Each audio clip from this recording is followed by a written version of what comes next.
Eu lerei e os irmãos acompanharão silenciosamente a leitura que farei.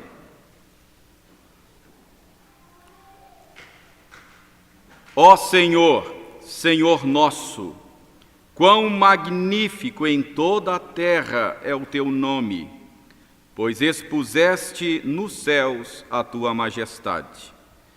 Da boca de pequeninos e crianças de peito suscitaste força por causa dos teus adversários, para fazeres emudecer o inimigo e o vingador. Quando contemplo os teus céus, obra dos teus dedos, e a lua e as estrelas que estabeleceste, que é o homem que dele te lembres? E o filho do homem que o visites? Fizeste-o, no entanto, por um pouco menor do que Deus, e de glória e de honra o coroaste. Deste-lhe domínio sobre as obras da tua mão, e sob seus pés tudo lhe puseste. Ovelhas e bois, todos, e também os animais do campo, as aves do céu e os peixes do mar, e tudo o que percorre as sendas dos mares.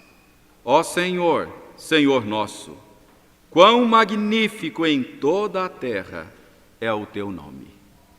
Vamos orar, meus irmãos, pedindo ao Senhor a bênção da iluminação. Senhor nosso Deus, damos-te graças pelo bendito privilégio de nos encontrarmos neste instante juntos na tua presença, desfrutando deste momento rico de comunhão contigo.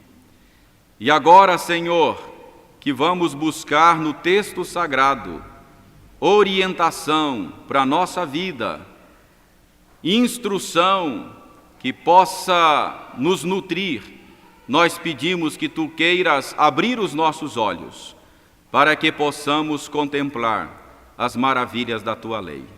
Pedimos isto em nome de Jesus. Amém.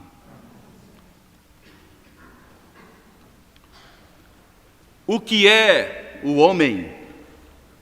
Esta é uma pergunta crucial que tem tomado o tempo e a energia dos estudiosos, dos pensadores ao longo da história.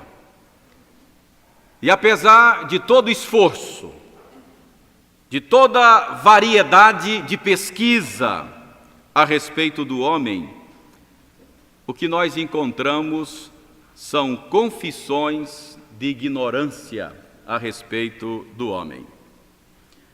Carl Jung, psiquiatra suíço de renome mundial, falecido em 1961, afirmou o seguinte: o homem ainda é um desconhecido, tanto para si mesmo como para os outros. Martin Heidegger, filósofo alemão, morto em 1976, afirmou o seguinte: nenhuma época acumulou sobre o homem conhecimentos tão numerosos e diversos quanto a nossa época. Nenhuma época apresentou tão bem e sob forma mais tocante seu saber sobre o homem. Nenhuma época conseguiu tornar este saber tão pronta e facilmente acessível, mas nenhuma época também soube menos o que é o homem. Em nenhuma outra época o homem apareceu tão misterioso. O que é o homem? É desta pergunta que também se ocupa o salmista Davi, aqui no Salmo 8. Olhemos para o Salmo e vejamos como Davi trata desta questão crucial. É sintomático o fato de que o Salmo comece e termine com uma referência a Deus e a sua grandeza. O verso primeiro deste salmo fala da revelação natural, da grandeza de Deus e como Deus se faz conhecer, se revela através das obras das suas mãos. O salmista diz: ó Senhor, Senhor nosso, quão magnífico em toda a terra é o teu nome, pois expuseste nos céus a tua majestade. Deus é grande e majestoso, Ele é soberano, poderoso, e Ele se dá a conhecer, Ele mostra a sua grandeza e o seu poder através das obras das suas mãos. Expuseste nos céus a tua majestade. E no verso 2 ele diz: da boca de pequeninos e crianças de peito suscitaste força, por causa dos teus adversários, para fazeres emudecer o inimigo e o vingador. Deus é grande e majestoso, Ele é soberano, poderoso, e Ele pode tirar força das coisas frágeis e fracas. Da boca de pequeninos e crianças de peito suscitaste força. Então, o salmista inicia o seu salmo, onde vai responder a respeito do que é o homem, falando a respeito de quem é Deus, da sua grandeza, da sua majestade, do seu poder e de como Deus se dá a conhecer através das obras das suas mãos. Eu disse que isto é sintomático, meus irmãos, porque isso significa que antes que possamos responder à pergunta: o que é o homem?, nós precisamos entender primeiro quem é Deus. O conhecimento do homem, o verdadeiro conhecimento do homem, está atrelado ao conhecimento de Deus. Aliás, o grande teólogo João Calvino disse que esses dois conhecimentos são duas faces de uma mesma moeda. Na medida em que eu conheço Deus, eu posso conhecer a mim mesmo melhor. Então, é sintomático que o salmista busque o conhecimento a respeito do homem, falando em primeiro lugar a respeito de quem é Deus. O homem só pode ser conhecido verdadeiramente em sua relação com Deus. Nós não poderemos conhecer o homem de fato se antes nós não conhecemos a Deus. Meus irmãos, e não seria por isso que o homem continua sendo um mistério para os estudiosos? Não seria porque eles tentam conhecer o homem à margem e à parte do conhecimento de Deus? Não seria porque eles querem conhecer o homem sem conhecer a Deus? Mas nesse salmo Davi começa falando a respeito de quem é Deus. E Davi apresenta-nos o ser humano, falando ao mesmo tempo da sua pequenez e da sua grandeza. Davi apresenta o ser humano na sua insignificância e também na sua glória. Olha os versículos 3 e 4. Quando contemplo os teus céus, a obra dos teus dedos, e a lua e as estrelas que estabeleceste, o que é o homem que dele te lembres? E o filho do homem que o visites? Estas são perguntas retóricas. Com estas perguntas, o salmista Davi está considerando a pequenez, a insignificância humana. E ele faz isto em contraste com a grandeza, com a imensidão, com a vastidão do universo criado por Deus. Ele diz: quando contemplo os teus céus, obra dos teus dedos, e a lua e as estrelas que estabeleceste, o que é o homem que dele te lembres? E o filho do homem que o visites? Ou seja, diante da vastidão, diante da imensidão do universo criado por Deus, diz o salmista, fica a pergunta: o que é o homem? O que é o homem para que ele seja considerado? Diante da grandeza do universo, o homem é nada. Esta é a ideia dos versos 3 e 4. Diante da grandeza do universo, o homem é como um grão de areia na imensidão de um deserto. Quando contemplo os teus céus, quando eu contemplo a imensidão, a vastidão do universo, eu fico me perguntando: o que é o homem? É isto que o salmista diz. Mas, irmãos, o que deixa o salmista abismado, o que deixa o salmista surpreso, maravilhado, perplexo, não é apenas a pequenez do homem diante da grandeza, da imensidão, da vastidão do universo. Mas o que deixa o salmista surpreso e maravilhado é o fato de que Deus se importa com o homem. Olha como ele diz: quando contemplo os teus céus, obra dos teus dedos, e a lua e as estrelas que estabeleceste, o que é o homem para que dele te lembres? E o filho do homem para que o visites? Então, meus irmãos, o que deixa o salmista Davi maravilhado é o fato de que, a despeito da pequenez, da insignificância do homem, Deus se lembra dele, o visita, se importa com ele, se relaciona com ele de maneira especial. É claro que Deus se relaciona com toda a sua criação,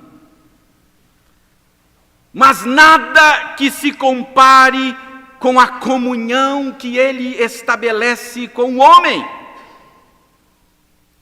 Que o salmista tem em mente aqui o relacionamento pactual de Deus com o homem, fica claro pelo nome de Deus que ele usa. Ele diz: ó Senhor. E aí na Bíblia você pode perceber que Senhor está grafado com todas as letras maiúsculas. Ó Senhor, Senhor nosso.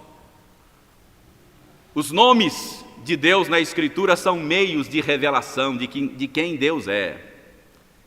Então, os diferentes nomes que Deus se dá na Escritura apontam para diferentes aspectos do seu ser e do seu agir. O nome Senhor, grafado com todas as letras maiúsculas, é o nome pactual do Senhor Deus. É aquele Deus que, a despeito da sua grandeza, da sua transcendência, ele se importa com o homem, ele visita o homem e ele estabelece com ele um pacto de amor. Então é isso que deixa Davi maravilhado, surpreso. Quando eu contemplo os céus, a grandeza do universo, o que é o homem? Nada. Mas a despeito da sua pequenez, a despeito da sua insignificância, tu te importas com ele? Tu te relacionas com ele? Estabeleceste com ele um pacto de amor? Então é isto que deixa Davi maravilhado. A pergunta de Davi é mais ou menos a seguinte: como pode Deus se importar com o homem? Esse ser tão pequeno, tão insignificante da criação. O homem parece tão pequeno, tão insignificante dentro da obra da criação. Por que será, pergunta Davi, que Deus mantém com ele um relacionamento pactual? Por que será que Deus se relaciona com o homem de maneira tão especial? Por que será que Deus se importa com o homem? o que é o homem para que o visites? Vejamos agora nos versos seguintes a resposta que Davi encontra para a sua inquirição. A primeira razão pela qual Deus se importa com o homem, pela qual o Senhor Deus o visita, estabelece com ele um relacionamento de amor, está no fato de que o homem fora criado de maneira especial, de maneira distinta, de maneira peculiar. Olha o verso 5. Fizeste-o, no entanto, por um pouco menor do que Deus, e de glória e de honra o coroaste. Esta é a primeira razão pela qual o Senhor Deus se importa com o homem. Estabelece com ele um pacto, uma aliança de amor, porque o homem fora criado de maneira especial. Aqui Davi tem em mente a narrativa de Gênesis, com toda certeza, a respeito da criação do homem. Quando nós lemos a narrativa de Gênesis, nós percebemos que o homem fora criado de maneira especial. Ao narrar a criação, o texto bíblico vai dizendo que cada ser fora criado conforme a sua espécie. Mas ao narrar a criação do homem, a Escritura diz não que ele fora feito conforme a sua espécie, mas fora feito conforme a imagem e semelhança de Deus. Então, quando Deus estava criando o ser humano, de fato ele estava pintando o seu autorretrato. Somos imagem e semelhança de Deus. Fizeste-o, no entanto, por um pouco menor do que Deus, e de glória e honra o coroaste. Esta é a primeira razão pela qual o homem é tão importante, a despeito da sua pequenez, a despeito da sua insignificância diante da imensidão, da vastidão do universo. Deus estabelece com ele um pacto, uma aliança de amor, pelo fato de ter sido criado à imagem e semelhança do próprio Deus. A segunda razão, meus irmãos, pela qual Deus se importa com o homem, está no propósito para o qual fora criado. O verso 6 em diante, até o verso 8, o Salmo fala do propósito com o qual Deus criou o homem. Deste-lhe domínio sobre as obras da tua mão, e sob seus pés tudo lhe puseste, ovelhas e bois, todos, e também os animais do campo, as aves do céu, e os peixes do mar, e tudo que percorre as sendas dos mares. Esta é a segunda razão pela qual Deus se importa com o homem e se relaciona com ele de maneira especial. O homem fora criado com o propósito de ser o vice-regente de Deus, o rei do universo, criador de todas as coisas, o sustentador de todas as coisas.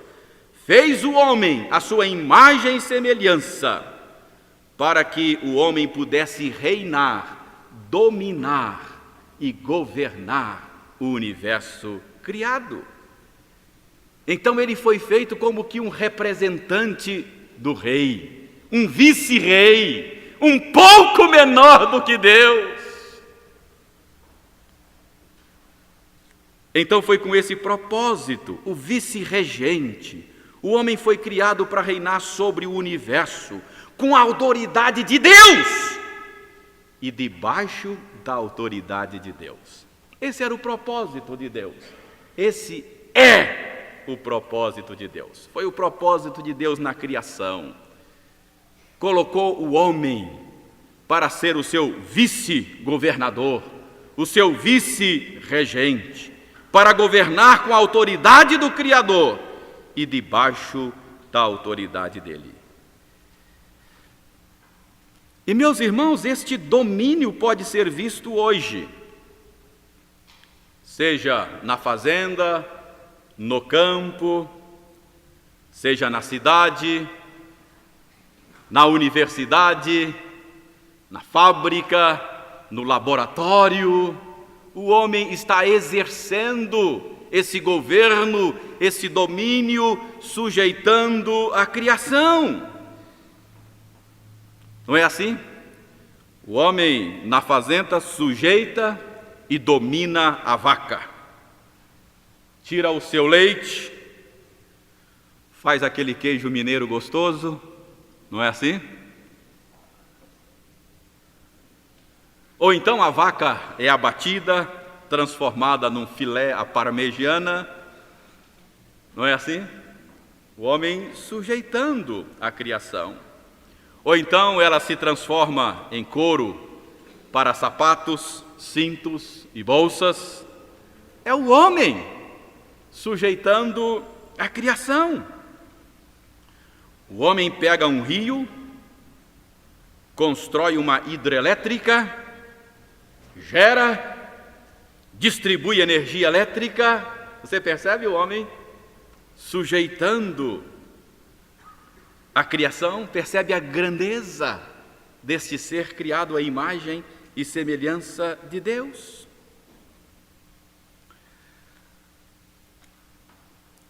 Mas talvez você diga a esta altura da minha argumentação: reverendo, o que este salmo diz faz algum sentido. Mas, se nós analisarmos com vagar, nós chegaremos à conclusão de que este salmo não condiz com a realidade. Talvez você pense agora e diga: reverendo, este salmo não é realista. É fato que o homem tem algum domínio sobre a criação, mas esse domínio é muito relativo, reverendo. É muito relativo. E se você estiver raciocinando assim, eu serei obrigado a concordar com você. De fato, o domínio do homem é bastante relativo. Podemos perceber algum domínio, sim, do homem sobre a criação, mas é bastante relativo. Por exemplo, podemos perceber um certo domínio quando nós consideramos o avanço tecnológico do homem. Mas nós haveremos de ter que concordar que o avanço tecnológico deixa um rastro de destruição. Não é assim? Hoje nós temos carros, aviões, não é? Mas temos mais poluição. Os cientistas têm conseguido compreender melhor, sujeitar os vários aspectos da criação. Mas, meus irmãos, este sucesso tecnológico vem muitas vezes com prejuízo do meio ambiente, por exemplo. Como eu disse, nós temos aviões, celulares, computadores, mas o resultado é poluição e um mundo cada vez mais estragado.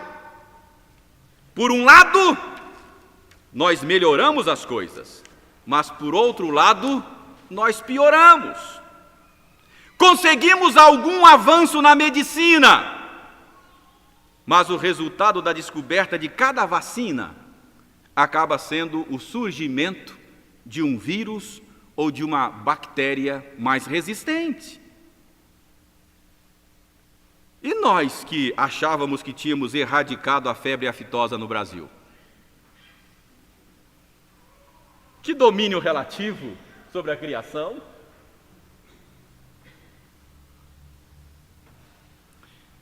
E o que dizer das catástrofes da natureza? Terremotos, furacões, secas, enchentes, tsunamis. Dominamos a criação? Nem tanto. Nem tanto. Então eu tenho que concordar com você.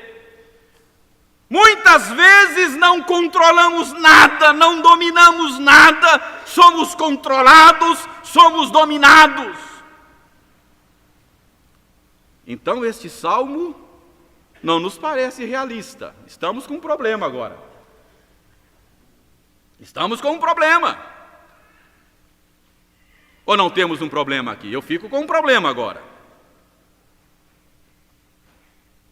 Por exemplo, como convencer aquela pessoa que está tendo que reconstruir a sua casa depois de um furacão que Deus deu domínio ao homem sobre a criação?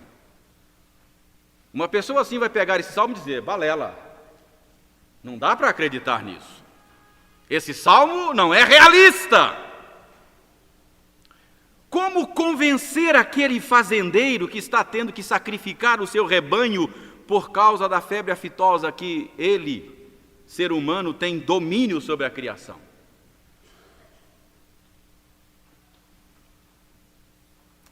Como convencer da verdade desse salmo aquele pai que tem que sepultar o seu filho depois de um ataque de um pitbull? Que ele controla a criação.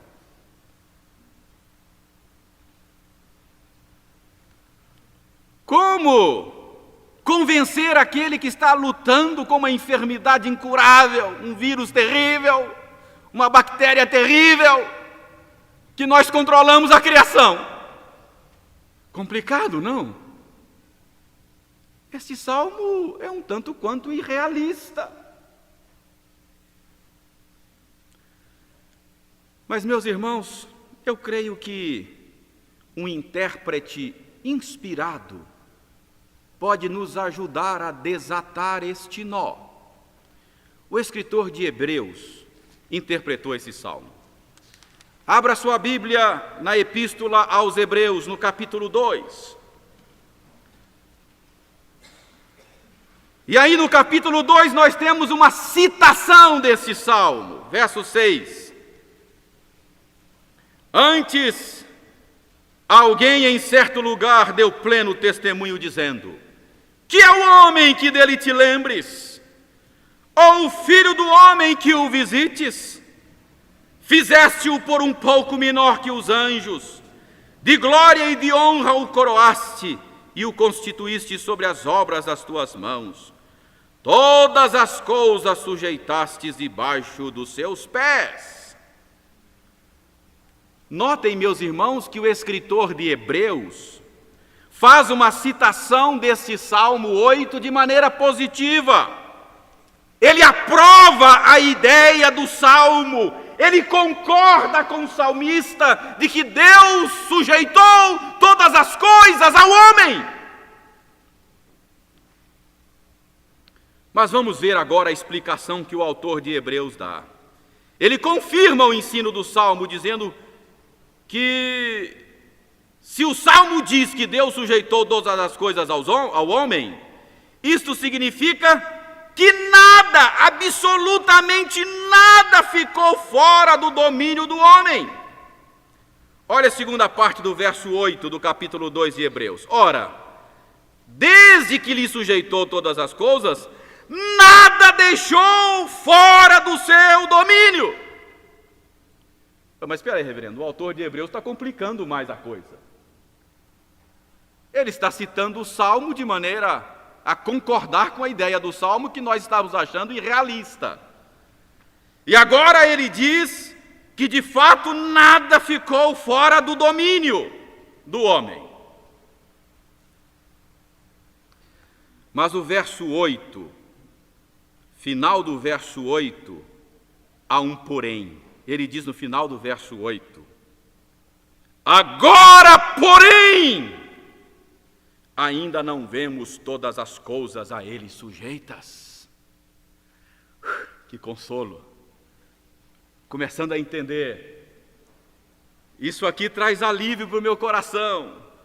Eu que estava com um problema com o Salmo, achando o Salmo não realista, agora estou começando a compreender. Ele diz no verso 8 que há um porém. Deus sujeitou todas as coisas ao homem. Porém, nós ainda não vemos esta realidade do Salmo. Esta sujeição descrita no Salmo 8 não pode ser vista ainda. É uma realidade, mas ainda não pode ser percebida, ainda não pode ser vista, ainda não pode ser experimentada, ainda não pode ser desfrutada. Então Deus sujeitou todas as coisas ao homem, porém não vemos esta realidade ainda. E no verso 9 ele diz: vemos todavia. Não podemos ver essa realidade do Salmo 8 ainda, mas tem uma coisa que nós vemos. Vemos todavia aquele que por um pouco, tendo sido feito menor que os anjos, Jesus, por causa do sofrimento da morte, foi coroado de glória e de honra, para que pela graça de Deus provasse a morte por todo homem.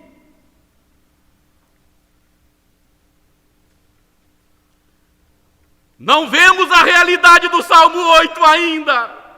Não vemos, eu sei disso. Todavia, tem alguma coisa que nós vemos. Você entende a explicação que o autor de Hebreus dá para o Salmo 8? Ele está dizendo, gente, o plano de Deus, segundo o Salmo 8, é que o homem tenha domínio completo, é que o homem tenha domínio sobre a criação, mas nós não vemos isto ainda. Eu não experimento ainda esse domínio sobre a criação descrito no Salmo 8. Você não tem esse domínio, eu também não tenho esse domínio. Nós não vemos este domínio ainda. Todavia, uma coisa nós vemos. Nós vemos um ser humano, nós vemos um homem, cujo domínio já é o domínio do Salmo 8. Este homem é Jesus. Ele é o verdadeiro homem. Ele é o homem idealizado por Deus. Ele é o homem que se encaixa na descrição do Salmo 8. Então, quando olhamos para este mundo, não vemos o homem ainda sujeitando plena e corretamente a criação. Mas pela fé na palavra de Deus nós vemos alguém.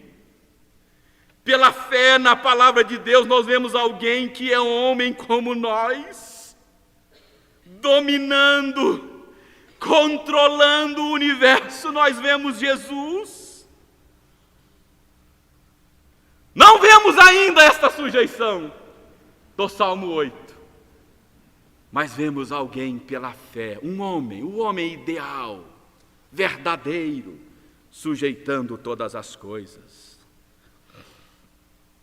E uma pergunta precisa ser feita: por que o nosso mundo não é o mundo do Salmo 8? Por que você e eu não experimentamos ainda o domínio descrito no Salmo 8? Vocês sabem? Claro que sabem. É por causa da queda, é por causa do pecado dos nossos primeiros pais.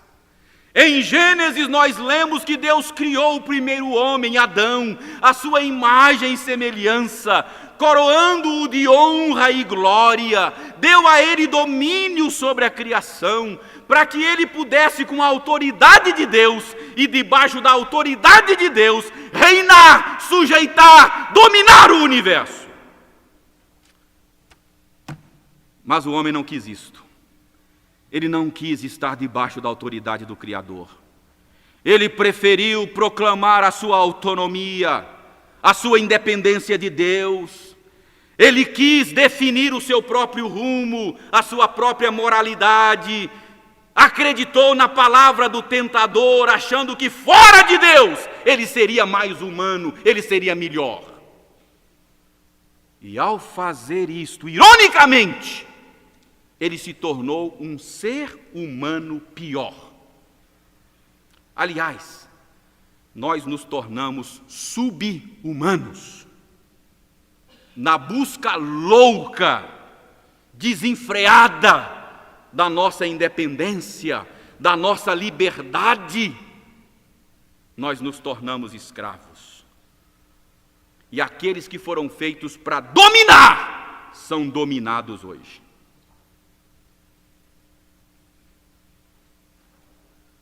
Você agora vê porque o nosso mundo hoje não é o mundo descrito no Salmo 8?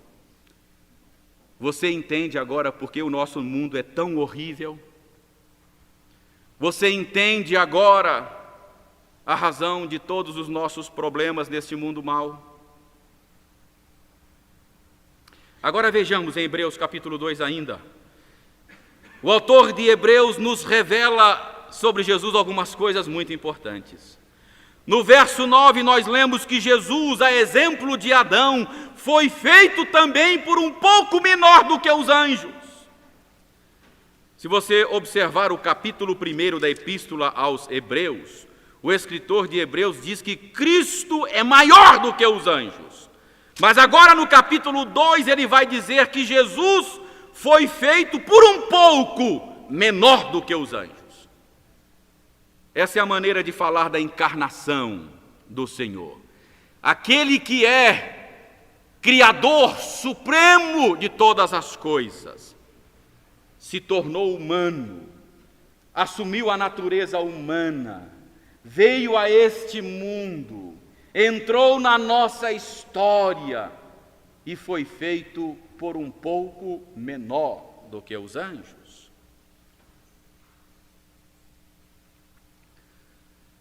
Em seguida, o texto fala do sofrimento da morte do Senhor Jesus.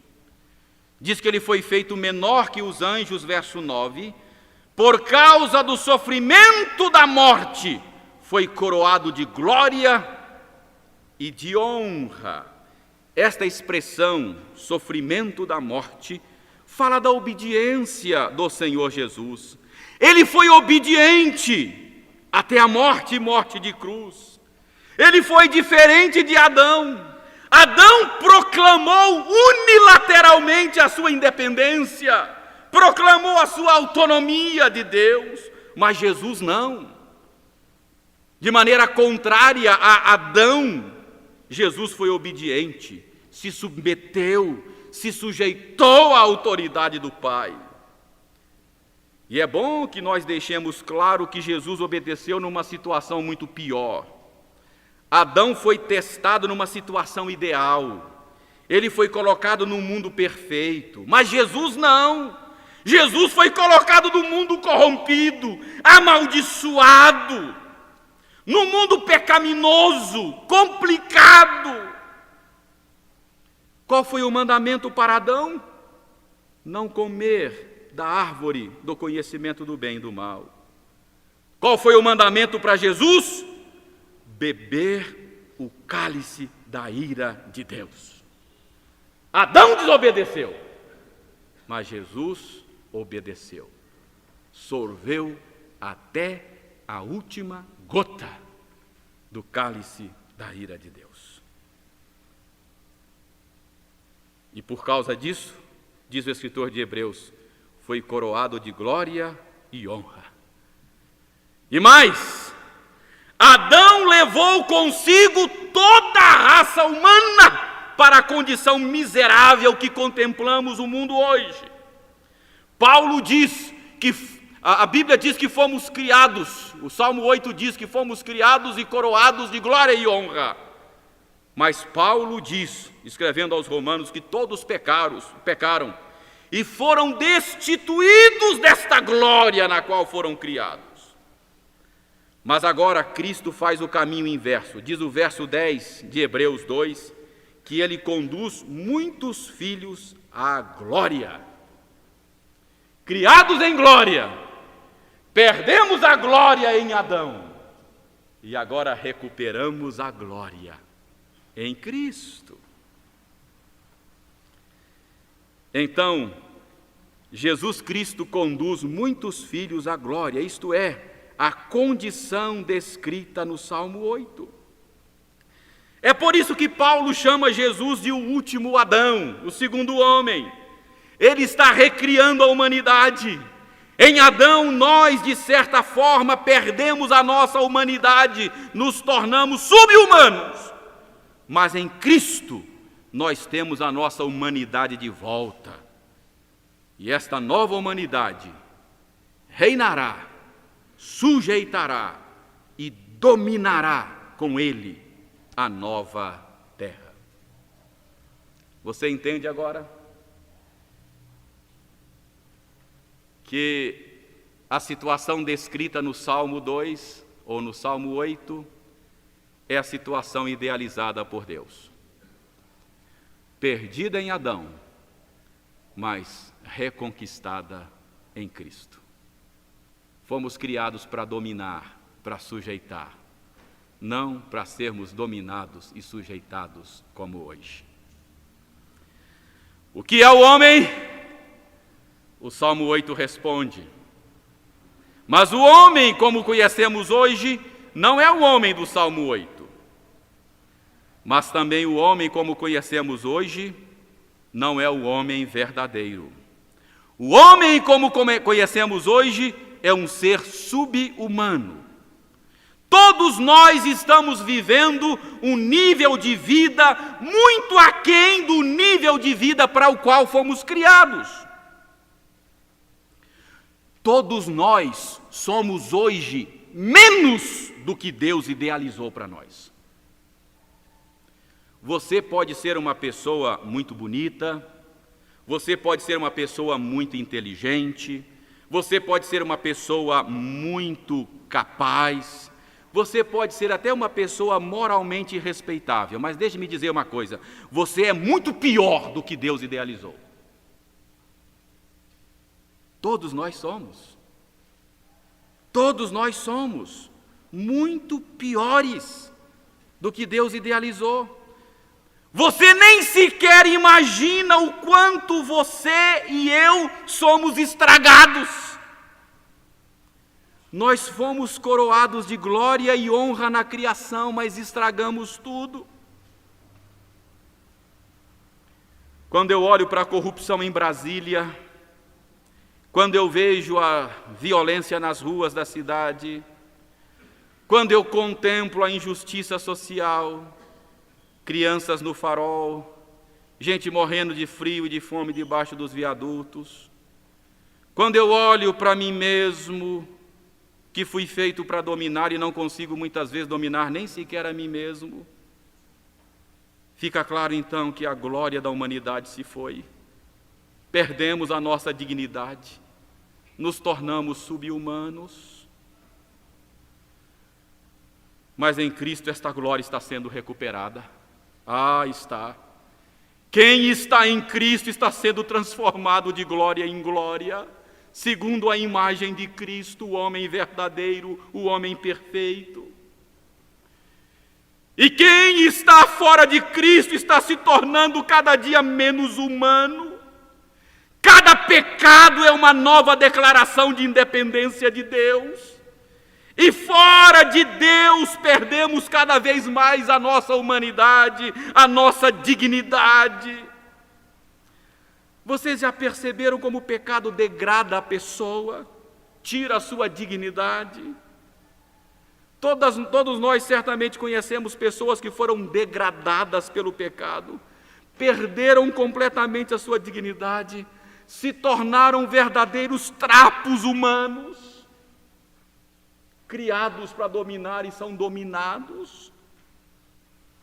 Se foi a glória da humanidade, criados, coroados de glória e honra, e hoje sem glória nenhuma. Mas em Jesus estamos nos tornando cada dia mais humanos. E temos a certeza de que um dia haveremos de ser perfeitamente humanos como Ele é. Teremos de volta a glória de sermos perfeitas imagens de Deus. E aí sim, haveremos de nos encaixar na descrição do Salmo 8. Seremos perfeita e gloriosamente humanos. Eu quero encerrar com duas perguntas. A primeira pergunta eu posso responder para você, mas a segunda só você pode responder. A primeira é a seguinte: você é humano? Você é humano? Esta pergunta eu posso responder por você. A resposta é: nem tanto, nem tanto.